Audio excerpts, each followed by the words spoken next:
IPC Chhattisgarh state പ്രസിഡൻ്റായിരിക്കുന്ന pastor Jiji പോളിൻ്റെ ജീവിതാനുഭവങ്ങളുടെ 2ാം എപ്പിസോഡിലേക്ക് സ്വാഗതം.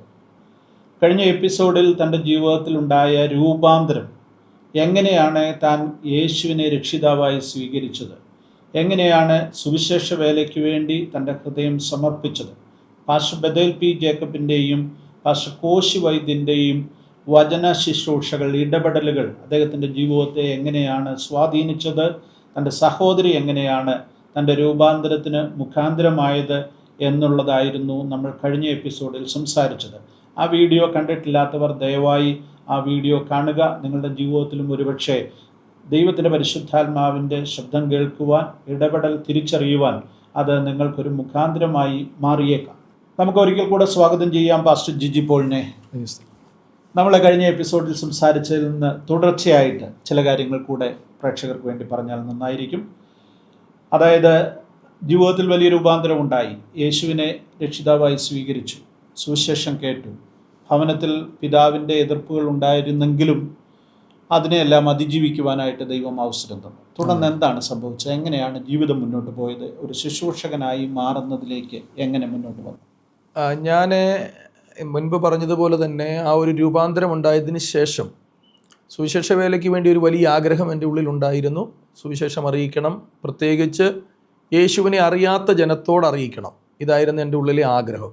കാരണം എന്തെന്ന് ചോദിച്ചു കഴിഞ്ഞാൽ, ഈ പാസ്റ്റേഴ്സിനോട് ഞാൻ എതിർത്ത് സംസാരിച്ച സമയങ്ങളിൽ അവരോട് പറഞ്ഞൊരു വാക്കുണ്ട്: നിങ്ങൾ ഒരു സഞ്ചിയിൽ കിടക്കുന്നതിനെടുത്ത് വേറൊരു സഞ്ചിയിലേക്ക് ഇടുന്നു, ഒരു പൂണിയിൽ കിടക്കുന്നതിനെടുത്ത് വേറൊരു പൂണിയിലേക്ക് ഇടുന്നു. ഇതാണല്ലോ നിങ്ങൾ ചെയ്യുന്നത്.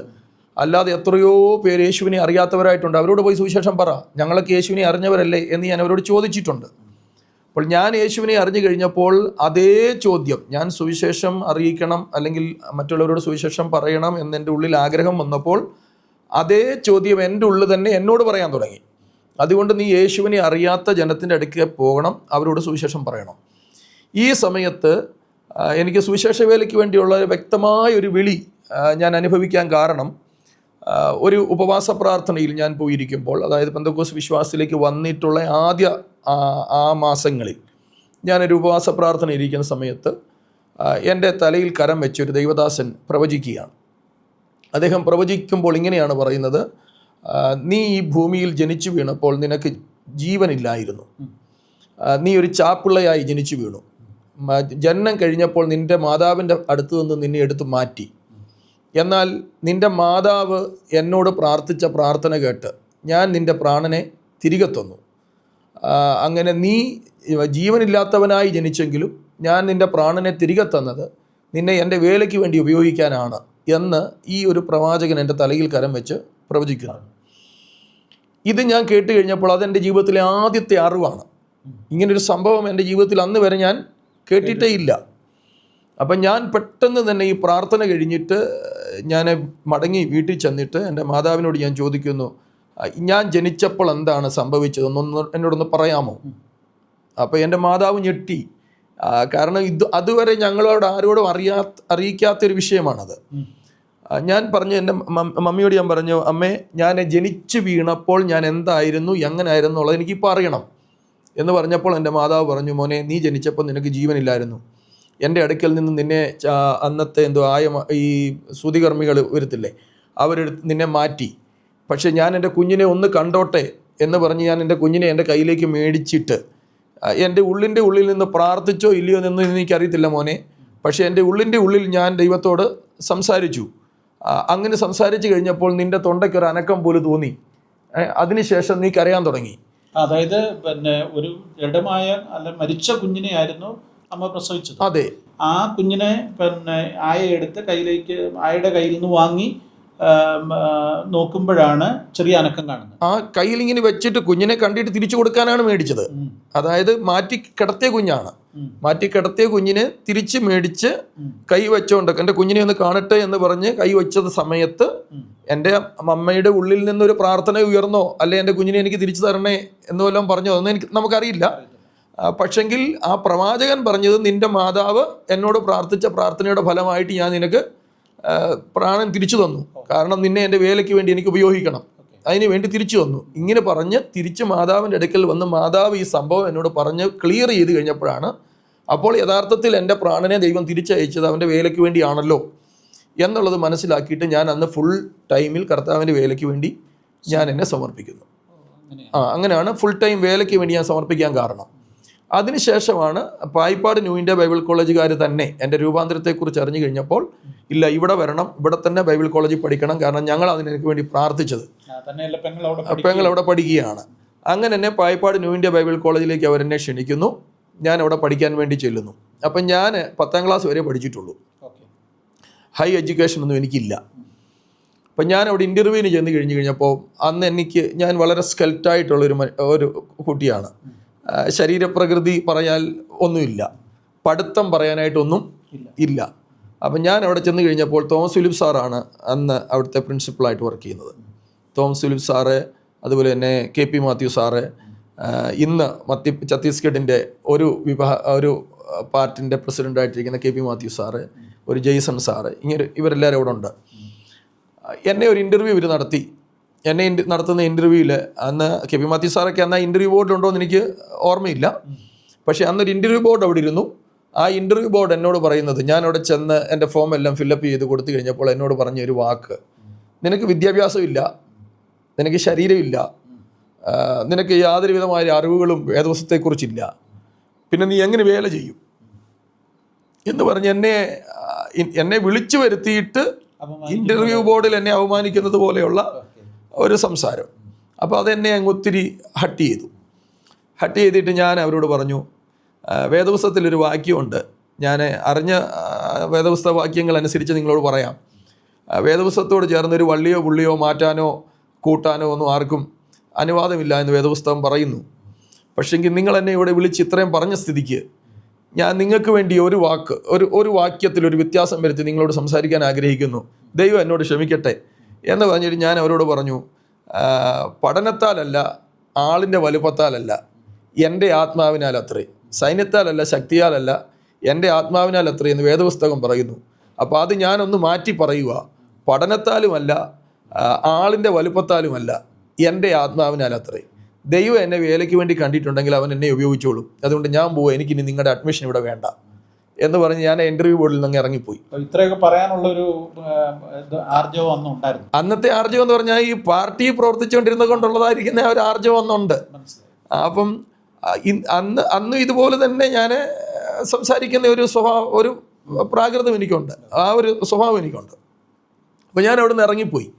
ഞാൻ ആ സ്റ്റെപ്പ് ഇറങ്ങി താഴെ പോയി, മുകളിലാണ് ഇൻ്റർവ്യൂ നടന്നത്. സ്റ്റെപ്പ് ഇറങ്ങി താഴെ ചെന്ന് കഴിഞ്ഞപ്പോഴത്തേന് എന്നെ പുറകിൽ നിന്ന് ആരോ വിളിച്ചിട്ട് എന്നോട് പറഞ്ഞു, ഇൻ്റർവ്യൂ പാസ്സാണ്, ഇത്രാം തീയതി ക്ലാസ് തുടങ്ങും, വരാൻ പറഞ്ഞു. അങ്ങനെയാണ് ഞാൻ അവിടെ പഠിക്കാനായിട്ട് പോകുന്നത്. അവിടെ പഠനം കഴിഞ്ഞ് ഏകദേശം 1 വർഷം ഞാൻ അവിടെ പഠിച്ചു. 1 ഇയർ എനിക്ക് അവിടെ പഠിക്കാൻ പറ്റുള്ളൂ. ആ പഠിക്കാൻ എനിക്ക് 3 വർഷത്തേക്ക് അഡ്മിഷനായിരുന്നു. പക്ഷേ 1 ഇയർ പഠിച്ചു കഴിഞ്ഞപ്പോൾ എൻ്റെ ഉള്ളിൽ ഇവിടെ ഇങ്ങനെ പഠിച്ചുകൊണ്ടിരുന്നിട്ട് എന്താണ്, കർത്താവ് വരാൻ സമയമായി, കർത്താവ് പെട്ടെന്ന് വരും. അന്നത്തെ പ്രസംഗങ്ങളൊക്കെ കേൾക്കുമ്പോൾ തീവ്രമായ ഒരു ഇതാണ്. അതുകൊണ്ട് എനിക്ക് എങ്ങനെയെങ്കിലും പോയി ആത്മാക്കളെ നേടണം, ആത്മാക്കളെ നേടി കർത്താവിൻ്റെ രാജ്യത്തിൽ കൊണ്ടുപോകണം. അതുകൊണ്ട് ഞാനിവിടെ പഠിച്ചുകൊണ്ടിരുന്നിട്ട് കാര്യമില്ല.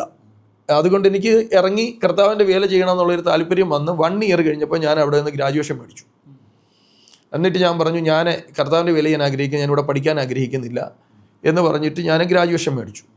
എന്നിട്ട് അവിടെ നിന്നൊരു 8 പേരുടെ ടീമിനെ ക്രമീകരിച്ചുകൊണ്ട്, പായിപ്പാട് ന്യൂ ഇന്ത്യ ബൈബിൾ കോളേജിൽ നിന്ന് 8 പേരുടെ ഒരു ടീമിനെ ക്രമീകരിച്ചുകൊണ്ട് ഞാൻ നോർത്ത് ഇന്ത്യയിലേക്ക് വരികയാണ്. അങ്ങനെയാണ് എൻ്റെ നോർത്ത് ഇന്ത്യയിലേക്കുള്ള, കാരണം യേശുവിനെ അറിയാത്ത ജനങ്ങൾ നോർത്ത് ഇന്ത്യയിലാണുള്ളത്, അവരോട് പോയി സുവിശേഷം പറയണമെന്ന് പറഞ്ഞ് ഞങ്ങൾ ഒരു ടീം മിനിസ്ട്രി ആയിട്ട് പായിപ്പാട്ടിൽ നിന്ന് ന്യൂ ഇന്ത്യ ബൈബിൾ കോളേജിൽ നിന്ന് ആദ്യം ടീം മിനിസ്ട്രി ആയിട്ട് വെളിയിൽ പോകുന്ന ഒരു ഗ്രൂപ്പാണ് ഞങ്ങളുടെ ഗ്രൂപ്പ്. അങ്ങനെ നിങ്ങൾ ആ ടീം എത്ര നാൾ പ്രവർത്തിച്ചു, അല്ലെങ്കിൽ ഏതൊക്കെ സ്ഥലങ്ങളിൽ പ്രവർത്തിച്ചു? അങ്ങനെ ഞങ്ങൾ ടീം മിനിസ്ട്രി ആയിട്ട് വരുന്നത് ഒരു പാസ്റ്റർ യേശുദാസ് എന്ന് പറയുന്ന ഒരു ദൈവദാസനും പാസ്റ്റർ ബെഥൽ പി ജേക്കബും, ഇവർ 2 പേരും കൂടെ നോർത്ത് ഇന്ത്യയിൽ ഒരു ടീം മിനിസ്ട്രി പ്രവർത്തനങ്ങൾ നടത്തുന്നുണ്ടായിരുന്നു. അപ്പോൾ ആ ഒരു കെയർ ഓഫിലാണ് ഞാൻ വരുന്നത്. അന്ന് എൻ്റെ പെങ്ങളും അളിയനും നോർത്ത് ഇന്ത്യയിൽ തന്നെ അവർ സുവിശേഷ വേലയോടുള്ള ബന്ധത്തിൽ അന്ന് അവർ വന്നിട്ടുണ്ട്. അപ്പോൾ അവരുടെ അടുക്കിലേക്ക് ഞങ്ങൾ വന്നതിന് ശേഷം ഞങ്ങൾ പ്രവർത്തിക്കുന്നു. UP, പഞ്ചാബ്, ഇന്ന് പഞ്ചാബിലുള്ള അസംബ്ലീസ് ഓഫ് ഗോഡിൻ്റെ സൂപ്രണ്ടായിട്ടൊക്കെ വർക്ക് ചെയ്യുന്ന പാസ്റ്റർ പൊന്നച്ചൻ, PA പൊന്നച്ചൻ എന്ന് പറയുന്ന ദൈവദാസൻ, ഞാൻ, അതുപോലെ തന്നെ വേറൊരു ദൈവദാസൻ, ഒരു പൗലോസ് എന്ന് പറയും, അദ്ദേഹം ഇന്ന് ട്രിവാൻഡ്രത്തുണ്ട്. ഞങ്ങൾ 3 പേരും കൂടെ പഞ്ചാബിലും മറ്റ് സ്ഥലങ്ങളിലും ഒക്കെ പ്രവർത്തിച്ചു.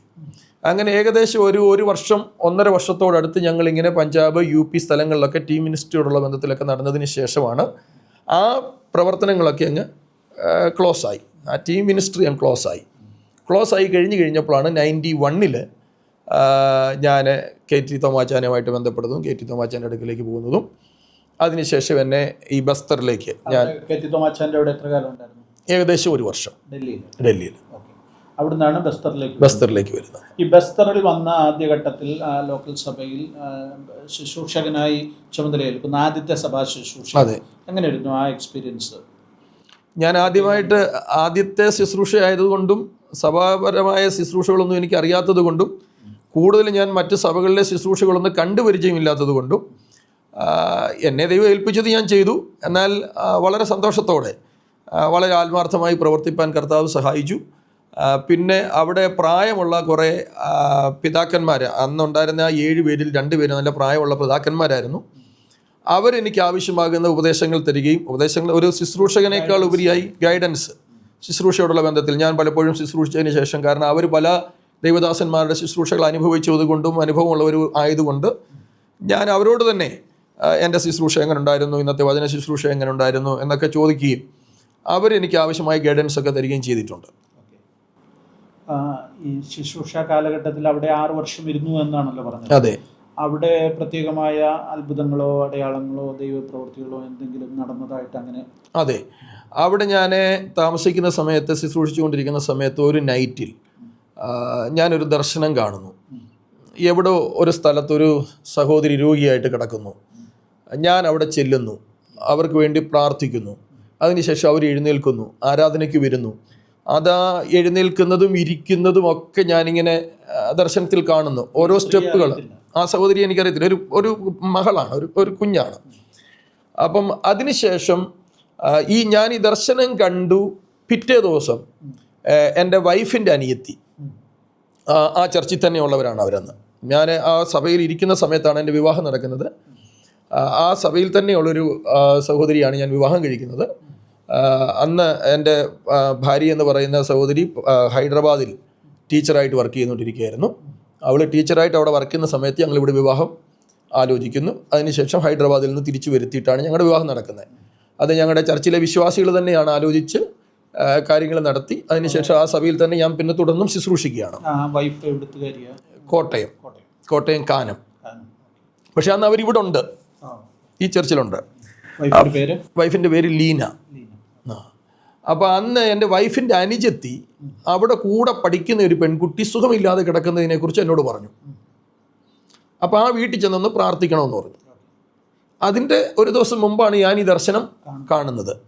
അപ്പോൾ അത് കഴിഞ്ഞ് എൻ്റെ വൈഫിൻ്റെ അനിയത്തി ഇങ്ങനെ പറഞ്ഞു കഴിഞ്ഞപ്പോൾ, ഇന്ന് നമ്മുടെ ചർച്ചിലുള്ള ഒരു മലയാളി കുടുംബം ഉണ്ടെന്ന് ഞാൻ പറഞ്ഞല്ലോ, ആ സഹോദരനെ ഞാൻ വിളിച്ചു. ആ സഹോദരനെ വിളിച്ചിട്ട് പറഞ്ഞു, ഞാൻ ഇങ്ങനെ ഒരു ദർശനം കണ്ടു, തന്നെയല്ല ഇന്നടുത്ത് ഒന്ന് പ്രാർത്ഥിക്കണമെന്ന് പറഞ്ഞു. ചിലപ്പോൾ നമ്മൾ ഈ കണ്ട ദർശനം തന്നെ ആയിരിക്കും ആ ഭവനം, അതുകൊണ്ട് നമുക്ക് അങ്ങോട്ടൊന്ന് പോകാം എന്ന് പറഞ്ഞ് ഞാൻ ഈ സഹോദരനെയും വിളിച്ചുകൊണ്ട് ഞാൻ കണ്ട ദർശനം മൊത്തം ആ സഹോദരനോട് പറഞ്ഞു. എന്നതിന് ശേഷമാണ് കൊണ്ടുപോകുന്നത്. അവിടെ ചെന്നപ്പോൾ ഞാൻ എന്നിന് ദർശനം കണ്ടോ അതേ സംഭവങ്ങൾ ഞങ്ങൾ അവിടെ ചെന്ന വാതിൽ മുട്ടുന്നതും വാതിൽ തുറക്കുന്നതും അതിനുശേഷം നടക്കുന്ന സംഭവങ്ങൾ എങ്ങനെ ദർശനത്തിൽ കണ്ടോ അതുപോലെ അവിടെ സംഭവിച്ചു. അപ്പം എൻ്റെ ആ സഹോദരനൂടെ വിശ്വാസം വർദ്ധിക്കാനുള്ളൊരു അവസരമുണ്ടായി. കാരണം ദർശനം നേരത്തെ പറഞ്ഞിരുന്നത് കൊണ്ട്, ഇന്നതുപോലെ അവിടെ സംഭവിക്കാൻ പോകുന്നു എന്ന് പറഞ്ഞതുകൊണ്ട് അത് അതുപോലെ സംഭവിച്ചു. പ്രാർത്ഥിച്ചു.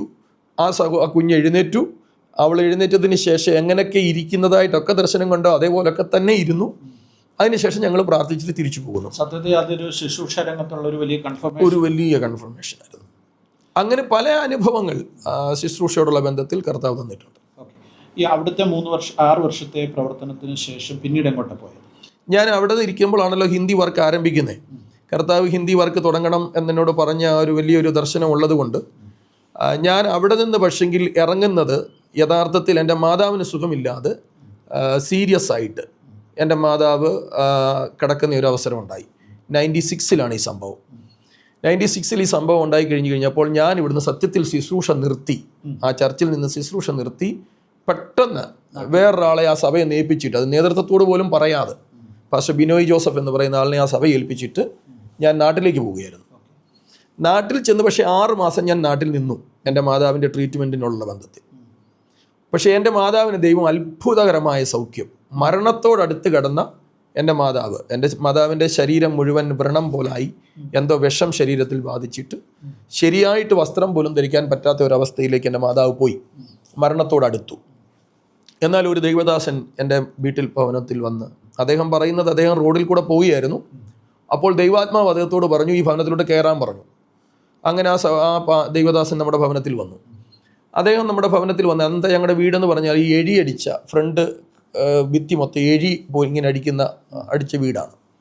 അപ്പോൾ അകത്ത് നിൽക്കുന്ന ഒരാൾക്ക് വെളി വരുന്ന ആളിനെ കാണാൻ സാധിക്കും. അങ്ങനെ ഒരു പാസ്റ്റർ വന്ന് നിൽക്കുന്നത് പോലെ എൻ്റെ മാതാവിന് തോന്നി. അന്ന് ഞാൻ അവിടെ ഇല്ല. ഞാൻ ആ സമയത്ത് ഒരു സഭാ ശുശ്രൂഷയോടുള്ള ബന്ധത്തിൽ പുനലൂർ സൈഡിൽ ശുശ്രൂഷയ്ക്ക് വേണ്ടി പോയിരിക്കുകയാണ്. താൽക്കാലികമായി മാതാവിനോടുള്ള ട്രീറ്റ്മെൻറ്റിനോടുള്ള ബന്ധത്തിൽ എനിക്കൊന്ന് നിൽക്കണമല്ലോ എന്നുള്ളൊരിത് വന്ന് അങ്ങനെ നാട്ടിൽ ഞാൻ ചെന്ന് കഴിഞ്ഞപ്പോൾ അസംബ്ലീസ് ഓഫ് ഗോഡിൻ്റെ ഒരു ചെറിയൊരു ശുശ്രൂഷ എന്നെ അവർ ഏൽപ്പിച്ചു. കാരണം അത് പെർമനൻറ്റ് ശുശ്രൂഷയ്ക്ക് വേണ്ടിയല്ല, ജസ്റ്റ് നിൽക്കുമ്പം ശുശ്രൂഷയില്ല, നിൽക്കണ്ടായല്ലോ എന്നുള്ളൊരു ചിന്തയിൽ. അപ്പോൾ അങ്ങനെ ഞാൻ ആ സഭാ ശുശ്രൂഷയ്ക്ക് വേണ്ടി പോയിരിക്കുന്ന സമയത്താണ് ഈ ദൈവദാസൻ നമ്മുടെ ഭവനത്തിൽ വരുന്നത്. അദ്ദേഹം എൻ്റെ മാതാവിനോട് പറയുന്നു, മാതാവിന് സുഖമില്ല അല്ലേ, കർത്താവ് സൗഖ്യം തരാൻ ആഗ്രഹിക്കുന്നു എന്നൊക്കെ പറഞ്ഞ് ദൂത് പറയുക. എന്നിട്ട് ചോദിച്ചു, നിങ്ങൾക്കൊരു മകനുണ്ടായിരുന്നല്ലോ, ആ മകൻ എന്തിനാ നാട്ടിൽ വന്നേ? അവൻ വടക്കേണ്ടിയിൽ കർത്താവിൻ്റെ വേല ചെയ്യുമല്ലായിരുന്നു, പിന്നെ അവൻ എന്തിനാ നാട്ടിൽ വന്നേ എന്ന് ചോദിച്ചപ്പോൾ മാതാവ് പറഞ്ഞു, അത് എൻ്റെ ട്രീറ്റ്മെൻറ്റിന് വേണ്ടി വന്നതാ. അപ്പം മാതാവിൻ്റെ ട്രീറ്റ്മെൻറ്റ് കർത്താവ് നടത്തണോ, നോട്ടം കർത്താവ് നോക്കണോ അതോ മോൻ നോക്കണോ എന്ന് ചോദിച്ചപ്പോൾ എൻ്റെ മാതാവ് പറഞ്ഞു, എന്നെ കർത്താവ് നോക്കിയാലേ പൂർണ്ണമായി നോക്കൂ, മോൻ നോക്കിയാൽ അതിനൊരു പരിധിയില്ലേ എന്ന് പറഞ്ഞു കഴിഞ്ഞപ്പോൾ എൻ്റെ മാതാവിനോട് പറഞ്ഞു, എന്നാൽ ഒരു ഗ്ലാസ് വെള്ളം കൊണ്ടുപോകാം, ഞാൻ പ്രാർത്ഥിച്ചു തരാം, കുളിക്കുന്ന വെള്ളത്തിൽ അത് ഒഴിച്ചിട്ട് കുളിക്കുക, അതിനുശേഷം ഒരു 3 മിനിറ്റ് കഴിയുമ്പോൾ നിങ്ങൾക്ക് സൗഖ്യം കിട്ടും. പക്ഷേങ്കിൽ മോനെ തിരിച്ച് നോർത്ത് ഇന്ത്യക്ക് അയക്കണം, അവനെ ഞാൻ വേലയ്ക്ക് അവിടെ കണ്ടിരിക്കുന്നത്, അവൻ അവിടെ വേല ചെയ്യണം, അവൻ ഇവിടെ നിൽക്കാനുള്ളതല്ല എന്നെൻ്റെ മാതാവിനോട് പറഞ്ഞു. അങ്ങനെ അദ്ദേഹം പ്രാർത്ഥിച്ച് വെള്ളം കൊടുത്തു. എൻ്റെ മാതാവ് കുളിക്കുന്ന വെള്ളത്തിൽ അത് ഒഴിച്ചു, കുളിച്ചു. 3 മിനിറ്റ് കഴിഞ്ഞപ്പോഴത്തേന് ശരീരം മൊത്തം ചൊറിയുന്നത് പോലെ തോന്നി. ഒരത്ഭുത സൗഖ്യം എൻ്റെ മാതാവ് അനുഭവിച്ചു. അതിനുശേഷം ഞാൻ തിരിച്ചു വന്നു കഴിഞ്ഞപ്പോൾ എൻ്റെ മാതാവിനെ പൂർണ്ണ സൗഖ്യത്തോടാണ് ഞാൻ കാണുന്നത്. അങ്ങനെ എൻ്റെ മാതാവ് പറഞ്ഞു, നീ ഇവിടെ നിൽക്കണ്ട, എന്നെ നോക്കാനുള്ള ഉത്തരവാദിത്വം ദൈവം ഏറ്റെടുത്തു, അതുകൊണ്ട് നീ ഇപ്പം ഇവിടുന്ന് തിരിച്ചു പോകണം. അങ്ങനെ പറഞ്ഞ് എന്നെ തിരിച്ച് മടക്കി അയക്കുകയാണ്. അങ്ങനെ ഒന്നുകൂടെ നോർത്ത് ഇന്ത്യൻ സുവിശേഷ വേലയ്ക്ക് വേണ്ടിയാണ് എന്നെ കണ്ടതെന്നുള്ള ആ ഉത്തമമായ ആ ബോധ്യം വീണ്ടും ഉണ്ടാകാൻ ദൈവം എന്നെ ഇടയാക്കി. അതുകൊണ്ട് തിരിച്ചു വരുമ്പോൾ പക്ഷേ ലോക്കൽ സഭയില്ല. തിരിച്ച് ഞാൻ വന്ന് ഇവിടെ തിരിച്ച് നേരെ ഇവിടോട്ട് തന്നെയാണ് വരുന്നത്, ഈ ചർച്ചിൻ്റെ ഭാഗത്തോട്ടാണ് വരുന്നത്. അന്ന് ഇവിടുത്തെ ഡിസ്ട്രിക്ട് പാസ്റ്റർ, ഇവിടുത്തെ ഡിസ്ട്രിക്ട് പാസ്റ്റർ ആയിട്ടിരിക്കുന്ന ഒരു പാസ്റ്റർ PC തോമസ് എന്ന് പറയുന്ന ആളാണ്. അന്ന് ഞാൻ ഇവിടെ വരുന്ന സമയത്ത്, കാരണം എൻ്റെ വൈഫിൻ്റെ വീട് ഇവിടെ ഉള്ളത് കൊണ്ട് ഞാൻ അങ്ങോട്ട് വന്നു. ഞാൻ വരുന്ന സമയത്ത് ഇവിടുത്തെ ഡിസ്ട്രിക്ട് പാസ്റ്റർ ആ സഭയിൽ ശുശ്രൂഷയ്ക്ക് വേണ്ടി വന്നിട്ടുണ്ട്. ഞങ്ങൾ തമ്മിൽ അവിടെ വെച്ച് കണ്ടുമുട്ടുന്നു. ഞങ്ങൾ തമ്മിൽ കണ്ടുമുട്ടി കഴിഞ്ഞപ്പോൾ അദ്ദേഹം പറഞ്ഞു, അയ്യോ ജിജി തിരിച്ചു വന്നല്ലോ, ഇനി എങ്ങോട്ടും പോകണ്ട, ഞാൻ ജിജിയെ കൊണ്ട് പോവുക എന്ന് പറഞ്ഞ് എന്നെയും കൊണ്ട് അദ്ദേഹം ബിലായിക്ക് പോയി. ബിലായി ഞാനൊരു വീടെടുത്ത് ഒരു പൈനിയർ വർക്ക് തുടങ്ങി. ബോർസി കേന്ദ്രമാക്കി, ബിലായിൽ ബോർസി കേന്ദ്രമാക്കി ഒരു പ്രവർത്തനം തുടങ്ങി. ഏകദേശം 1.5-2 വർഷത്തോളം ഞാൻ അവിടെ താമസിച്ചു. അതിനുശേഷം വീണ്ടും എന്നെ കർത്താവ് വിളിച്ചത് ബസ്തറിലേക്കാണല്ലോ, അതുകൊണ്ട് ബസ്തറിൽ തന്നെ എനിക്ക് വേല ചെയ്യണം എന്നുള്ളൊരു താല്പര്യം വന്ന് അങ്ങനെ ഞാൻ വീണ്ടും അവിടെ നിന്ന് ആ ശുശ്രൂഷ വേറൊരാളെ ഏൽപ്പിച്ചിട്ട് ഞാൻ ബസ്തറിലേക്ക് തിരിച്ചു വന്നു. അങ്ങനെയാണ് ഈ ജഗദൽപൂർ വന്ന് താമസിക്കാൻ ഇടയാകുന്നത്. ഓക്കെ, ജഗദൽപൂരിൽ അന്ന് വരുമ്പോൾ ഇവിടെ സഭയില്ല. ഓക്കെ, ആ കാലഘട്ടത്തിൽ ജഗദൽപൂരിൽ വന്ന് താമസിക്കുമ്പോൾ എന്ത് പ്രധാനപ്പെട്ട ഉദ്ദേശത്തോടെയാണ് ഇവിടെ, അല്ലെങ്കിൽ എങ്ങനെ മുന്നോട്ട് പോകണം എന്നുള്ളൊരു ചിന്തയാണ്? ഞാൻ ബയലാഡില്ല ചർച്ചിൽ താമസിച്ചുകൊണ്ടിരിക്കുമ്പോൾ തന്നെ ബസ്തറിൻ്റെ ഒരു മാപ്പ് വരച്ച് ബസ്തറിൻ്റെ ചില സ്ഥലങ്ങളൊക്കെ അതിനകത്ത് അടയാളപ്പെടുത്തി, കർത്താവ് ഈ സ്ഥലങ്ങളിലൊക്കെ എനിക്ക് സഭ ഉണ്ടാകണം, ഇവിടൊക്കെ എനിക്ക് വേല ചെയ്യണം, നീ എന്നെ ബസ്തറിലേക്കാണ് കൊണ്ടുവന്നിരിക്കുന്നത്, ഒരു വില്ലേജ് ചർച്ചിൽ അല്ലെങ്കിൽ ഒരു സെപ്പറേറ്റ് ഒരു ചർച്ചിൽ വേണ്ടി അല്ല, എന്നെ കൊണ്ടുവന്നത് ബസ്തറിന് വേണ്ടിയാണ്, അങ്ങനെയെങ്കിൽ എനിക്ക് ബസ്തറിൽ വേല ചെയ്യണം എന്നുള്ളൊരു താല്പര്യത്തോട് ഞാൻ ബസ്തറിൻ്റെ മാപ്പ് വരച്ച് പ്രാർത്ഥിക്കാറുണ്ടായിരുന്നു. ചില സ്ഥലങ്ങളൊക്കെ അടയാളപ്പെടുത്തി പ്രാർത്ഥിക്കാറുണ്ടായിരുന്നു. അങ്ങനെ ഞാൻ ഇവിടെ തിരിച്ചു വന്നതിന് ശേഷം എനിക്ക് ഈ ഗ്രാമങ്ങളിലേക്കൊക്കെ പോകണം, പ്രവർത്തിക്കണം എന്നുള്ളൊരു ആഗ്രഹം ഉണ്ടായി. ആ ഡോട്ട് ചെയ്ത്, അതായത് മാർക്ക് ചെയ്ത് പ്രാർത്ഥിച്ച സ്ഥലങ്ങളിലൊക്കെ പോകാൻ ഞാൻ തുടങ്ങി. ജസ്റ്റ് ഗ്രാമത്തിൽ പോകുന്നു, ആ ഗ്രാമം ചുറ്റി നടന്ന് പ്രാർത്ഥിക്കുന്നു, തിരിച്ചു പോരുന്നു.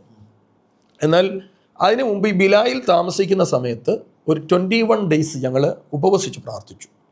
ആ സമയത്ത് ഞാനും പാസ്റ്റർ ബിനോയ് ജോസഫും ഇന്ന് ഞങ്ങളുടെ സ്റ്റേറ്റിൻ്റെ സെക്രട്ടറി ആയിട്ടിരിക്കുന്ന പാസ്റ്റർ ജോസ് മോനും, ഞങ്ങൾ 3 പേരും കൂടെ ഉപവസിച്ച് 21 days പ്രാർത്ഥിച്ചു. ഇത് പ്രാർത്ഥിക്കാനുള്ള കാരണം, ഞങ്ങൾ ഈ വില്ലേജ് മിനിസ്ട്രി എന്നുള്ളൊരു ചിന്ത ഞങ്ങളുടെ ഉള്ളിലേക്ക് വരുന്നതിന് കാരണം മറ്റൊരു വിഷയം കൂടെ ഉണ്ട്. 94 ഭോപ്പാലിൽ നടക്കുന്ന ഒരു കൺവെൻഷൻ, ആ കൺവെൻഷനിൽ പാസ്റ്റർ സണ്ണി ഫിലിപ്പും പാസ്റ്റർ വത്സൻ എബ്രഹാമും അവിടെ പ്രാസംഗികരായിട്ട് വരുന്നു.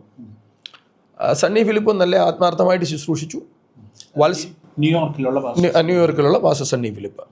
അപ്പോൾ തന്നെ പാസ്റ്റർ വത്സൻ എബ്രഹാം അന്നത്തെ മധ്യപ്രദേശിനെക്കുറിച്ചും മധ്യപ്രദേശിലുള്ള ജില്ലകളെക്കുറിച്ചും അന്ന് ഉണ്ടായിരിക്കുന്ന ബ്ലോക്ക്, തഹസീല്, ഇതൊക്കെ ഒരു വലിയൊരു കണക്ക് അവതരിപ്പിച്ചുകൊണ്ട് അതെ ആ കഴിവുണ്ട്, അദ്ദേഹം അവതരിപ്പിച്ചതിന് ശേഷം നിങ്ങളിവിടെ വന്നത് എന്തിന്?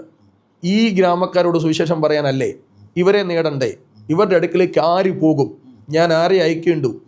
എന്നൊക്കെ പറഞ്ഞ് അദ്ദേഹം ഇങ്ങനെ മെസ്സേജ് പറയുകയാണ്. അപ്പോൾ ഞാൻ കേരളത്തിൽ നിന്ന് ഇവിടെ വന്നത് ഇവിടുത്തുകാരോട് സുവിശേഷം പറയണമെന്നുള്ള താല്പര്യത്തോടും എൻ്റെ ലോക്കൽ ചർച്ച് ഞാൻ ഓൾറെഡി ഹിന്ദി ആക്കുകയും ചെയ്തു. അതിനുശേഷമാണ് ഞാൻ ഈ നാട്ടിലൊക്കെ പോയിട്ട് തിരിച്ച് വന്നിട്ട് ഇങ്ങനെ ഒരു കണ്ടീഷനിലായിരിക്കുന്നത്. അപ്പോൾ ഈ ഒരു ദൂത് എനിക്ക് തോന്നി, ഇത് എന്നോട് പറയുകയാണ്, നീ പോകണ്ടേ എന്നോട് ചോദിക്കുകയല്ലേ. അപ്പോൾ ആ കൺവെൻഷൻ കഴിഞ്ഞ് ഞാൻ വെളിയിലോട്ട് ഇറങ്ങിയിട്ട് ഞാൻ ഈ പാസ്റ്റർ ബിനോയിയെയും പാസ്റ്റർ ജോസ്മോനെയും വിളിച്ചിട്ട് അവരോട് ചോദിച്ചു, ഇന്നത്തെ ദൂത് കേട്ടോ, നിങ്ങൾക്ക് എന്തെങ്കിലും ആത്മാവിലൊരു പ്രേരണ ഉണ്ടായോ? നമുക്ക് ഇവരുടെ ഇടയ്ക്കിലേക്ക് പോകണ്ടേ? ഇവരുടെ ഇടയ്ക്കിലേക്ക് പോകാനല്ലേ ദൈവം നമ്മളെ അയച്ചിരിക്കുന്നത് എന്നൊക്കെ ഇവരോട് ചോദിച്ചു. അപ്പോൾ അവർ പറഞ്ഞു ശരിയാണ്.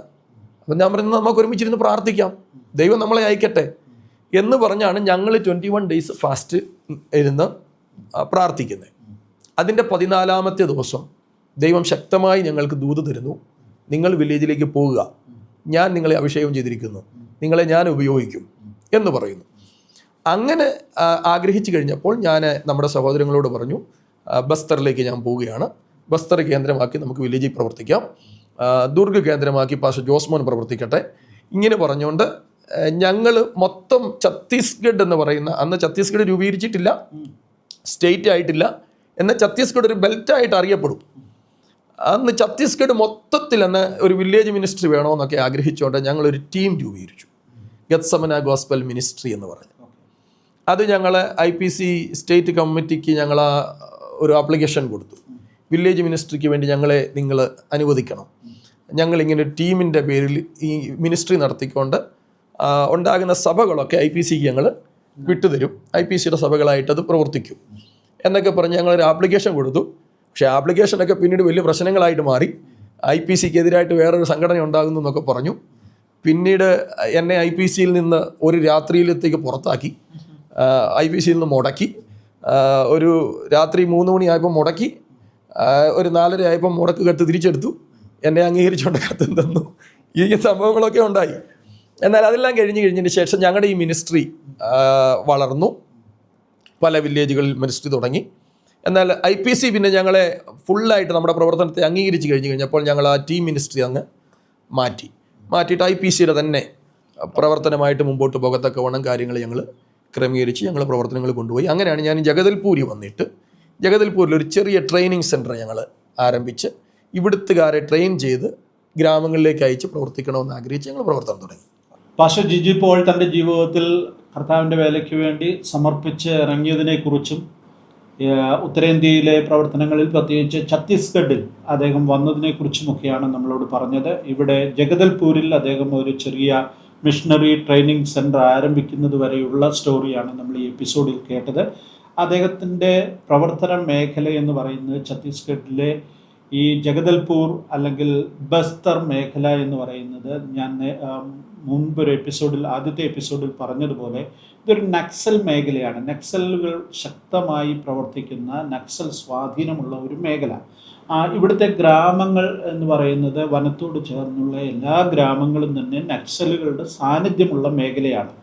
നിരന്തരമായ നക്സലൈറ്റുകളുടെ ആക്രമണങ്ങൾ ഈ ദേശത്തെല്ലാം ഉണ്ടാകുന്നുണ്ട്. സെൻട്രൽ ഗവൺമെൻറ് ഇതിനെതിരെ ശക്തമായ നടപടികൾ എടുക്കുന്നുണ്ട്. പോലീസ് ഡിപ്പാർട്ട്മെൻറ്റും CRPF-ഉം ഒക്കെ ഇതിനെ നക്സലുകൾക്കെതിരായിട്ട് ശക്തമായ പ്രതിരോധം തീർക്കുന്നുണ്ട്. ഇതൊക്കെയാണെങ്കിലും നക്സൽ സാന്നിധ്യം ഒരു യാഥാർത്ഥ്യമാണ്. അതുമായി ബന്ധപ്പെട്ട നിരവധി അക്രമങ്ങൾ, നിരവധി കൊലപാതകങ്ങൾ, വലിയ ശക്തമായ എതിർപ്പുകളൊക്കെ ഉള്ളൊരു മേഖലയാണ്. ഈ മേഖലയിൽ ഗ്രാമങ്ങളിൽ സുവിശേഷം അറിയിക്കുവാൻ പോകുന്ന ഒരു സുവിശേഷകനെ സംബന്ധിച്ചിടത്തോളം നിരവധി പ്രതിസന്ധികൾ കാത്തിരിപ്പുണ്ട്. നക്സലുകളുടെ നോട്ടപ്പുള്ളിയായി കഴിഞ്ഞാൽ വലിയ പ്രതിസന്ധികൾ ഉണ്ടാകാം. അങ്ങനെയൊക്കെയുള്ളൊരു സാഹചര്യത്തിലാണ് പാസ്റ്റർ ജിജി പോളും സഹപ്രവർത്തകരും ഇവിടുത്തെ ഗ്രാമങ്ങളിൽ പ്രവർത്തിക്കുവാനായിട്ട് തയ്യാറാകുന്നത് എന്നത് ഓർക്കുമ്പോൾ അവർ എടുത്തിരിക്കുന്ന സ്റ്റെപ്പ് തങ്ങളുടെ ജീവനെ പോലും തൃണവൽഗണിച്ചുകൊണ്ടുള്ള ശക്തമായ പ്രവർത്തനത്തിന് വേണ്ടി ദൈവം തങ്ങളെ വരമേൽപ്പിച്ചിരിക്കുന്ന ഉത്തരവാദിത്വങ്ങൾ നിർവഹിക്കുന്നതിന് വേണ്ടിയിട്ട് പ്രതിസന്ധികൾ നിറഞ്ഞ ഒരു മേഖലയിലാണ് അവർ പ്രവർത്തിക്കുന്നത്. ഇവിടുത്തെ ഗ്രാമീണ ജീവിതത്തിൻ്റെ യാഥാർത്ഥ്യങ്ങൾ തിരിച്ചറിയുമ്പോൾ ഇവർ എത്രത്തോളം തീവ്രമായ ആഗ്രഹത്തോടും സമർപ്പണത്തോടും കൂടിയാണ് ഈ മേഖലകളിൽ പ്രവർത്തിക്കുന്നതെന്ന് മനസ്സിലാക്കുവാൻ നമുക്ക് സാധിക്കും. അതുമായി ബന്ധപ്പെട്ട ഈ മേഖലയെക്കുറിച്ചും ഈ മേഖലയുടെ പ്രത്യേകതകളെക്കുറിച്ചും ഇവിടെയുള്ള ഗ്രാമീണ അവസ്ഥ എന്താണെന്നും ഇവിടുത്തെ നക്സൽ സ്വാധീന മേഖലകളിലെ പ്രവർത്തനങ്ങൾ എങ്ങനെയാണ് മുന്നോട്ട് പോകുന്നത്, എങ്ങനെയാണ് ഈ ഗ്രാമങ്ങൾക്ക് ഇവർ രൂപാന്തരം ഉണ്ടാക്കുന്നത്, ഇവിടെ സുവിശേഷത്തിന് എന്തൊക്കെ ചെയ്യുവാൻ സാധിക്കുന്നുണ്ട് എന്നുള്ളതിനെക്കുറിച്ചൊക്കെ കൂടുതൽ വിശദാംശങ്ങൾ അടുത്ത എപ്പിസോഡിൽ നമ്മൾ ചർച്ച ചെയ്യുന്നതായിരിക്കും. അതിനുവേണ്ടി കാത്തിരിക്കുക.